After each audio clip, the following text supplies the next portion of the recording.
Второто прашање ми е за министерот за надворешни работи, господинот Тимчо Муцунски. И тој гледам дека не е тука, не издржа до крај, но неговиот заменик е тука. Па ќе искористам прилика да го поставам прашањето на заменикот на министерот за надворешни господинот Тимчо Муцунски. Имено господинот Тимчо Муцунски 4 прашања ми нема одговорено, ни писмено, ни усмено. Не знам веќе како да допрам до него. Кога доаѓам на ред за прашување, увек го нема. И денес дознав дека комисијата за меѓуисториската комисија имала покачување на плата од 78%, а моето прашање, кој што цело време го избегнува министерот, баш беше тоа, поврзано со оваа комисија, односно за потребата од нејзино реафирмирање. Никогаш не одговори на тоа прашање, но денес дознав зошто тоа е така. Но добро, сега се однесува на едно друго прашање во однос на активностите на нашиот министер.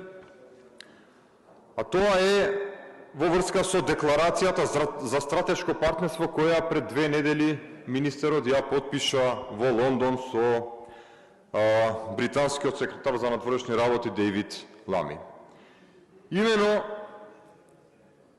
во оваа декларација, односно во соопштението кое МНР го издаде по повод овој настан во Лондон, беше наведено дека целта на оваа декларација, односно содржината внатре, е заради, не знам, стратешка соработа, партнерство, безбедност во НАТО, па дури имаше за правда и внатрешни работи, но немаше ништо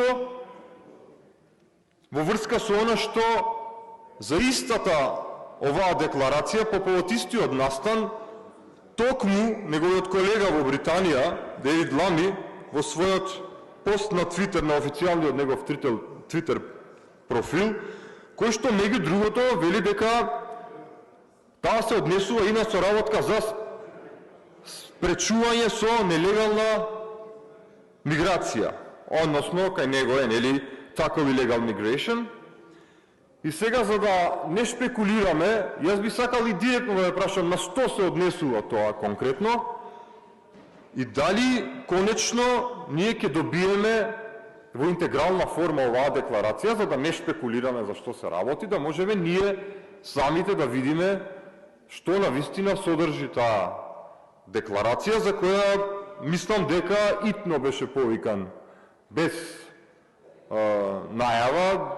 Дури дознавме од медиумите дека веќе во Лондон министерот за надворешни работи и би сакал да знаеме на што се однесува ова, дали вие намерно во вашето соопштение не го споменавте ова и дали и кога ќе ја добијаме интегрално, па не мора и на македонски јазик, на англиски јазик, битно да знаеме што е потпишано. Благодарам.